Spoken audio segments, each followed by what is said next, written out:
Démonstration du data binding. Soit un formulaire Windows, nous souhaitons afficher les données d'une table dans une combo box.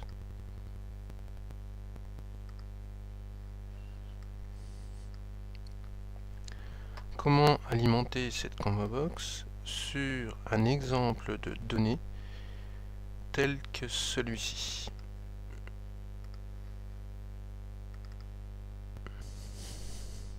Donc nous avons une table étudiant.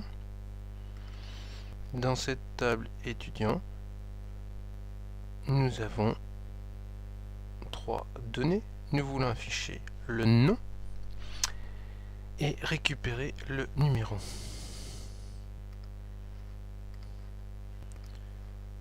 Première étape, c'est de définir quelle sera la source de données pour ce projet. Donc dans source de données, nous rajoutons une source de données. C'est une base de données. Cette base de données, nous allons nous connecter. Nous allons modifier le type de la base de données. Donc c'est une base de données Access. Il faut choisir ensuite la base de données.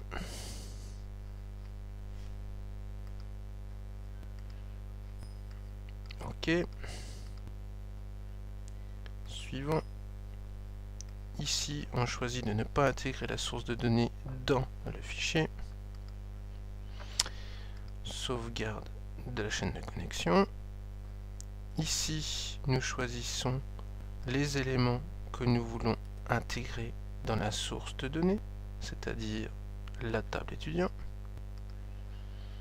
ce qui va permettre de créer le dataset qui contiendra les étudiants.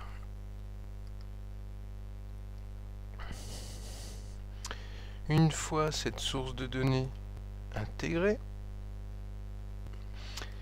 nous allons pouvoir la relier à notre combo box.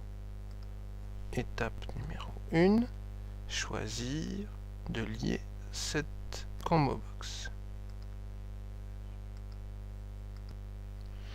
La source de données est une source de données qui est dans le projet et en l'occurrence, ça sera la base de la table étudiant.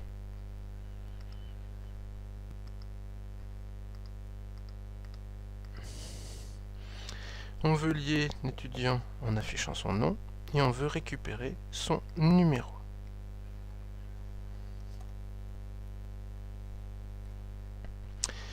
À noter qu'a été créé à cette occasion trois éléments, une instance du dataset, la notion de binding source et bien sûr un table adapteur qui nous permet de faire le lien avec la base de données.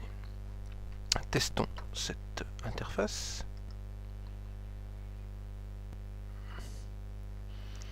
Ici, les éléments sont bien remplis. On voit apparaître les trois étudiants de la base de données. Comment récupérer le numéro? Le réflexe normal est donc de double-cliquer sur le combo box et d'afficher. Pour simplifier, l'élément que nous avons sélectionné.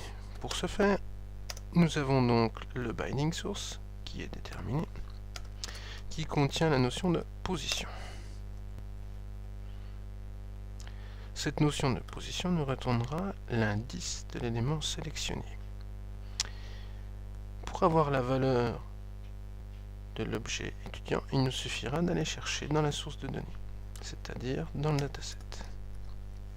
Donc ici, dans la table étudiant, je vais prendre l'enregistrement sélectionné et bien sûr la valeur de cet étudiant sélectionné, c'est-à-dire son numéro dans notre cas.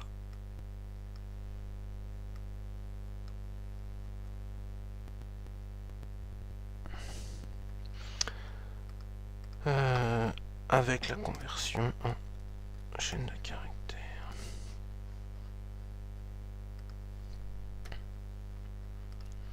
test. Je sélectionne un numéro. Ah, ça fonctionne bien, mis à part le fait que le numéro de tournée n'est pas le numéro de l'étudiant sélectionné actuellement, mais de l'étudiant précédent. Pourquoi? Bien tout simplement parce que ce n'est pas cet événement qui nous intéresse, mais l'événement qui est lié à la modification de la position dans la source de la base de données. Donc ici, on va récupérer ceci. Et quand on consulte la structure de l'objet binding source, on va voir qu'il existe un événement qui s'appelle donc binding source current changed, qui permet de connaître et d'actualiser les données lors d'une modification de la position. Et cette fois-ci, avec le même code, on obtiendra bien le bon résultat. A noter que lors de l'initialisation, nous avons une modification de la position. Ici, lorsqu'on sélectionnera le 2, on récupérera bien le numéro 2. Démonstration terminée.